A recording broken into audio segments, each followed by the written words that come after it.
और मेरे द्वारा 25 वर्ष पहले सार्वजनिक मंच से माइक में घोषणा करके कहा गया था कि 25 वर्षों से 30 वर्षों के बीच का एक ऐसा अंतराल आएगा जिसमें एक ऐसी महामारी पैदा होगी जो महामारी करोड़ों करोड़ों लोगों को निगल जाएगी, और ऐसा विश्व युद्ध होगा जो एक भयानक रूप धारण करेगा। और धीरे धीरे उस विश्व युद्ध की ओर समाज बढ़ रहा है जो सुनिश्चित है। समय कुछ आगे पीछे हो सकता है, मगर मैंने कहा कि मेरी कही हुई भविष्यवाणी कभी भी निष्फल नहीं होगी।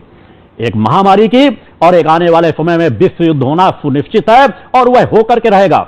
और मैं मानता हूं युद्ध कभी के लिए किसी के लिए हितकारी नहीं होता, उसमें निश्चित रूप से विनाश होता, मगर वर्तमान में एक विश्व युद्ध की आवश्यकता है।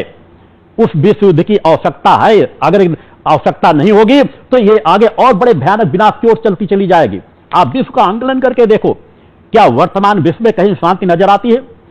कहीं सत्य पथ की ओर कोई क्षेत्र बढ़ रहा है? कोई देश अपनी पूरी सामर्थ्य को उधर लगाने का प्रयास कर रहा है? सब विनाशकारी हथियार की होड़ जो लगी हुई है, इनका अंत क्या होगा? हर काल में हुआ है।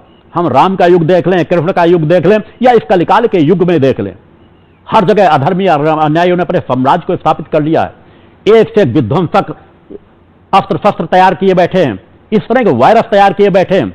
और इससे बड़े अधर्मी अन्यायी और कौन होंगे? उन अधर्मी अन्यायियों का अस्तित्व समाप्त करने के लिए जनसंख्या नियंत्रण नितांत आवश्यक है। अगर सीमित दायरे में जनसंख्या होती है तो एक अलग शांति का वातावरण होता है।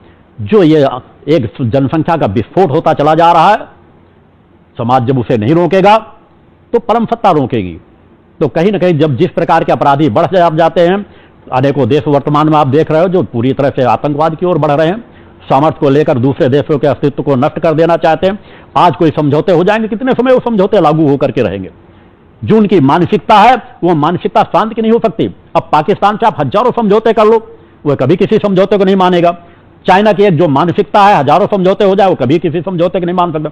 इस तरह के दर्जनों देश है, मगर निश्चित है हमारा भारतवर्ष धर्मगुरु था, धर्मगुरु है और धर्मगुरु रहेगा। भारत के अस्तित्व को कोई नहीं मिटा सकेगा। भारत उन्नति के पथ पर चल रहा है और उन्नति के पथ पर चलता चला जाएगा। निश्चित है कुछ न कुछ क्षतियां सभी जगह होती हैं, मगर उन कुछ क्षतियों से कई गुना ज्यादा उभर करके भारत आगे खड़ा हो जाएगा।